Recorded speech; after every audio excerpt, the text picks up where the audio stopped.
नमस्कार. आज आपण पाहणार आहोत दररोज कामी येणाऱ्या स्वयंपाकघरातील 10 किचन टिप्स. 1. मेदू वड्याचं बॅटर तयार करताना पाण्याच्या आवश्यकतेनुसार थोडं पाणी घालून बॅटर एकत्र करा. यामुळे बॅटर जास्त पातळ होणार नाही. शेवटी मीठ आणि पाणी घालून एकत्र करा, कारण मीठ जर आधी घातले तर मिश्रणाला पाणी सुटेल. 2. कणिक मळल्यानंतर चपात्या लवकर कडक होत असतील तर कणिक मळून झाल्यानंतर त्यात 1 चमचा गरम तेल घालून मळून घ्या किंवा हाताला तेल लावून कणिक पुन्हा मळून घ्या. या ट्रिकमुळे कणिक लवकर कडक होणार नाही व लवकर मळून तयार होईल. मऊ कणिक तयार करण्यासाठी आपण दुधाचाही वापर करू शकता. 3. इडली करताना जर तुम्हाला इडली रवा वापरायचा असेल तर सकाळी 2 कप उडीद डाळ भिजत घालावी आणि रात्री ती वाटून त्यात 4 कप इडली रवा मिक्स करून मिश्रण रात्रभर आंबवण्यासाठी ठेवून द्यावे. 4.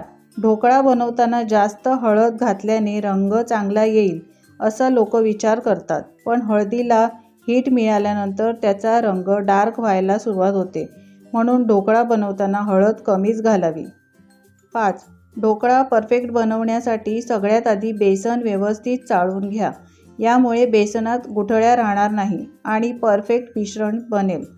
ढोकळा सॉफ्ट बनवण्यासाठी मिश्रण व्यवस्थित फेटणं गरजेचं असतं. एकाच डायरेक्शनमध्ये बॅटर न फेटता हळूहळू पाणी घालून बॅटर फेटा. तुम्ही हे मिश्रण हाताने सुद्धा फेटू शकता. जर तुम्ही दोन्ही बाजूने मिश्रण फेटत राहाल तर मिश्रणातील हवा बाहेर पडेल आणि ढोकळा सॉफ्ट फ्लफी होणार नाही. 6. जेव्हा तुम्ही चपातीसाठी पीठ भिजवणार असाल तेव्हा त्यात 1 चमचा तेल किंवा तूप नक्की मिक्स करा. यामुळे चपात्या अत्यंत स्वादिष्ट आणि मऊ होतात.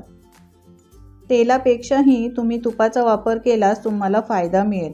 तसंच पोळी जास्त काळ मऊ राहील आणि डब्यात दुपारी खाण्यासाठीही तितकीच ताजी राहील.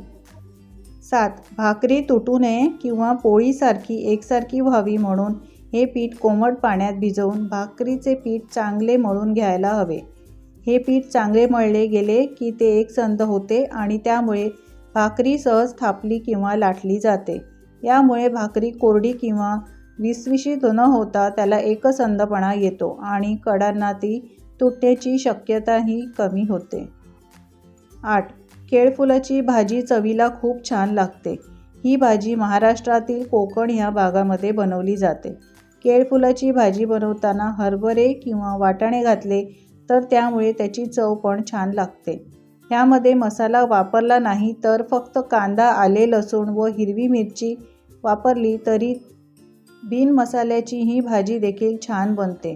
केळफुलाची भाजी गरम गरम चपाती अथवा भाकरीबरोबर चांगली लागते. 9. तुम्हाला कोबीची भाजी अधिक चविष्ट आणि पौष्टिक बनवायची असेल तर त्यात तुम्ही मूग डाळ किंवा चणा डाळ घालू शकता. याने तुमच्या पोटात फायबर, विटॅमिन्स, मिनरल्स आणि अँटीऑक्सिडेंट बरोबरच डाळीत असलेले प्रोटीन्स देखील जातील. याचबरोबर भाजी अधिक रुचकर होते.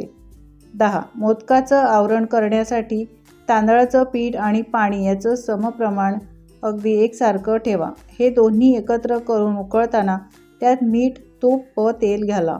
पाणी उकळल्यानंतर त्यात पीठ घालून हलवा. झाकण ठेवून चांगली वाफ येऊ द्या. वाफ येऊ दिली नाही आणि घाई केली तर मोदक फुटू शकतात. ही उकड गरम असतानाच एखाद्या भांड्याच्या मदतीने अगदी मऊसर मळून घ्या. जितके छान मळाल तितकेच मोदक छान बनतील. तर मित्रमैत्रिणींनो आणि गृहिणींनो, या स्मार्ट टिप्स तुम्हाला कशा वाटल्या कमेंट्स करून मला नक्की सांगा.